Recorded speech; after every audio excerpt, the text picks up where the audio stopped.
चलिए अब हम शुरू करते हैं यूनिट 3, जिसका नाम है intermolecular forces and potential energy surface, यानी अंतर आणविक बल एवं संभावित सतह ऊर्जा। हम जानते हैं कि किसी भी पदार्थ की फिजिकल प्रॉपर्टीज को समझने के लिए हमें इंटरमॉलिक्यूलर फोर्सेस यानी कि अंतर आणविक बल समझना बहुत महत्वपूर्ण है। जैसे कि हम जानते हैं कि हाइड्रोजन बॉन्ड किसी पदार्थ की फिजिकल प्रॉपर्टीज में कितना बड़ा परिवर्तन ला देता है। आप देखेंगे कि रूम टेम्परेचर पर H2O लिक्विड है, जबकि रूम टेम्परेचर पर H2S गैस है।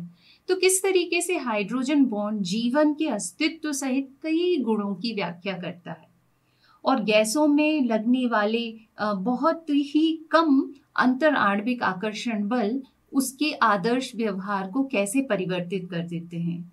और वैन डर वाल फोर्सेस से हम रियल गैस इक्वेशन को, उसके रियल गैस बिहेवियर को समझा सकते हैं।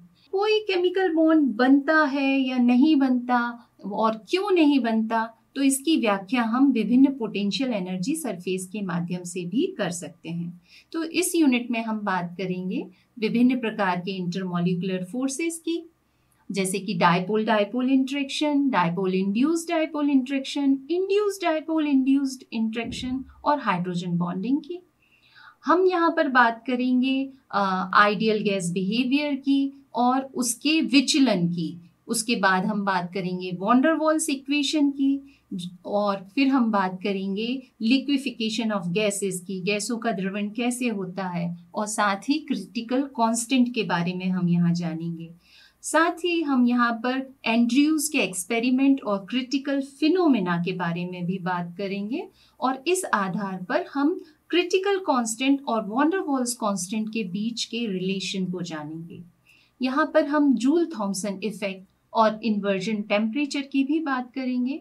साथ ही पोटेंशियल एनर्जी सरफेसेस के जो डिफरेंट डायग्राम्स हैं उनके बारे में भी हम यहाँ चर्चा करेंगे।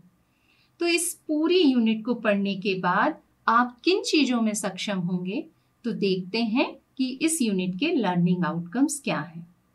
तो आउटकम नंबर 1 के द्वारा यह बताया गया कि आप विभिन्न प्रकार के इंटरमॉलिक्यूलर फोर्सेस यानी कि आणविक अंतराणुक जो बल हैं वो और उनके कारण उत्पन्न होने वाले गुणों की व्याख्या करने में सक्षम होंगे।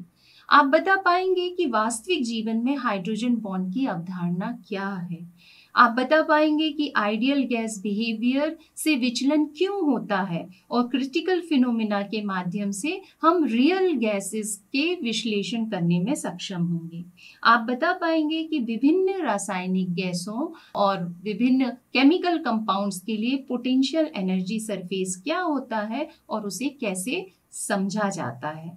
तो चलिए हम शुरू करते हैं यूनिट 3।